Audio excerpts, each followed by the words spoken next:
Bag filter fundamentals. Fabric filter control system.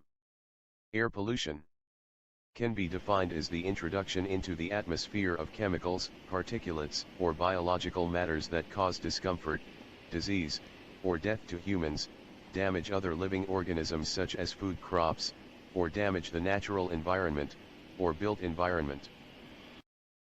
Basic concept. Particulate matter separation. Subdivided into 1. Scrubbing. 2. Filtration. 3. Electrostatic precipitator. 4. Mechanical dust collection, and bag filters. 5. Dust suppression. Type of air pollution control equipment. Constant efficiency. These are the methods we use. Cyclones or multi-cyclones. Scrubbers. Electrostatic.